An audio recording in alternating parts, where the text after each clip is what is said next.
अजित पवारांना महायुतीतील पक्षाचाच विरोध आहे। नारायणगाव येथे अजित पवारांना काळे झेंडे दाखवण्यात आले। भाजपच्या कार्यकर्त्यांकडून अजितदादांना काळे झेंडे दाखवण्यात आले। आशा बुचकेंसह कार्यकर्त्यांनी अजित पवार यांच्या विरोधात घोषणाबाजी केली। शासकीय कार्यक्रमात डावललं जात असल्याचा आरोप करण्यात आला, तर भाजप कार्यकर्त्यांच्या कृतीचा राष्ट्रवादीकडून मात्र निषेध करण्यात आला।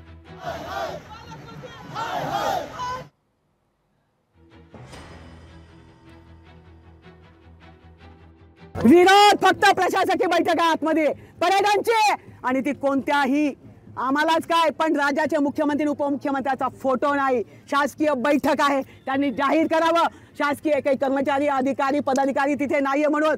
आणि मग यांनी सांगावं का पालकमंत्री कशाला म्हणतात। पालकमंत्री का तर कोणी जाऊ शकतं, मतदान कोणी कुठे केलं याचा विचार न करता आजपर्यंतच्या राजकारणामध्ये जो येईल त्याला आपला म्हणेल तोच पालकमंत्री। पालकत्व घ्यायचं तर जिल्ह्याचं घेतलंय, मग मनही तेवढं मोठं ठेवायचं। त्यांनी सांगावं महायुतीशी आमचा संबंध नाही। आमच्या तालुक्यात मीटिंग घेता, चोरून फोन करता आणि पालकमंत्री म्हणत स्वतःला, तुम्हाला पालकमंत्री म्हणून घेण्याचा अधिकार नाही। हे काय करतात, हे तर ज्याच्यावर युती गेली त्यालाच गिळतात ना, त्यालाच गिळाले। भारतीय जनता पार्टीचा इतिहास त्याच्यापेक्षा मोठा आहे। ज्या ज्या पक्षाबरोबर अलायन्स केली त्यांनाच संपवण्याचा घाट भारतीय जनता पार्टी घालत असते। त्यात अजितदादा काय नवीन करतात।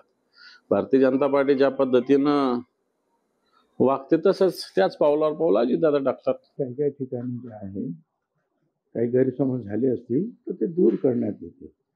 अनेक वेळा जे कार्यक्रम जे आहेत ते स्थानिक आपल्या पक्षाचे लोक जे आहेत हे आखेत असतात आणि त्याच्यामुळे नेमक्या या काही गोष्टीच्या त्रुटी राहून जातात। महायुतीचे तिन्ही पक्ष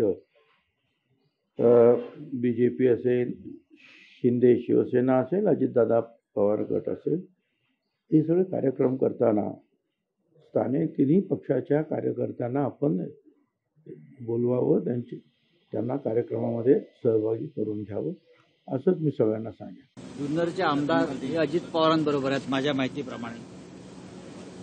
बेनके काळे झेंडे भाजपने दाखवले, त्याच्यात नागपुरात कशा करता बोलवलं? त्यांचे प्रवक्ते आहेत ना बोलायला। आता हे काळे झेंडे का दाखवले हे आधी सांगा, काही कारण असेल ना। स्थानिक लोकांना विश्वासात घेतलं जात नाही म्हणून ठीक आहे, हा स्थानिक विषय आहे, स्थानिक लोकांना बोलू द्या। ऑल इज वेल आहे का? आणि महत्वाची गोष्ट हीच राहते मग की तिघांमध्ये म्हणजे एक CM 2 हाफ CM ह्याच्यात नक्की ताळमेळ आहे का? हे सरकार शासन आपण बघतोय, शासन आपले दारी ह्या कार्यक्रमाचं पुढे काय झालं, अनेक योजना जाहीर झाल्या, खूप मोठ्या थाटात आपण पाहतो त्याच्या ऍडव्हर्टाईज येतात, सगळीकडे टीव्हीवर वगैरे जाहिराती येतात, पण पुढे काही होत नाही। आणि एकामेकांना विरोध असताना तीन वेगळ्या दिशेला चालणारी लोक जेव्हा एकत्र सरकार चालवलं येतात तेव्हा फेल इंजिन कसं होतं हे दिसतंय। राष्ट्रवादी काँग्रेस पक्षाची जनसन्मान यात्रा ही पक्षाची यात्रा आहे। त्याच्यामध्ये संध्याकाळच्या वेळेला आम्ही पहिल्यांदाच पाऊल महायुतीमध्ये उचलले गेले की दादांच्या दौऱ्यामध्ये संध्याकाळच्या वेळेला महायुतीतील घटक पक्षाच्या त्या मतदारसंघातील नेत्यांना आम्ही त्या ठिकाणी बोलवत असतो। इथला कार्यक्रम पक्षाचा असल्यामुळे खरं तर अशा पैकीचं निदर्शनं करण्याची काहीच आवश्यकता नाही। आज माझ्याही मतदारसंघामध्ये अनेक वेळेला भारतीय जनता पक्षाचे नेते जातात, मंत्री जातात, बैठका बोलवल्या जातात। पक्षाचे ज्या वेळेला कार्यक्रम असतात त्यावेळेला इतर पक्षांना बोलवलंच पाहिजे असं कुठे अभिप्रेत नाही। तरीसुद्धा डायलॉग किंवा संवाद करता आला असता, अशा पैकी निदर्शनं करणं योग्य नाही असं मला स्वतःला त्या ठिकाणी वाटतं। गेली 8 तारखेपासून आम्ही महाराष्ट्रामध्ये दौरा करतोय। जनसन्मान यात्रेच्या निमित्तानं ज्या भागामध्ये आमदार आहेत, ज्या तालुक्यामध्ये आहे तिथले प्रश्न सोडवणं, जाणून घेणं, यामध्ये पदाधिकाऱ्यांचं काय म्हणणं आहे, त्या भागामध्ये कोणता मेजॉरिटीनी विषय असेल त्याच्या संदर्भात संबंधित सर्व लोकांशी चर्चा करणं, असे ते उपक्रमाच्या माध्यमातून चालू आहे।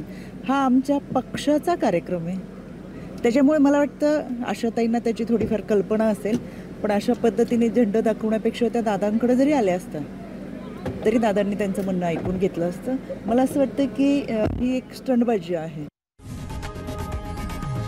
लोकशाही मराठी ऐका, पहा, जागरूक रहा।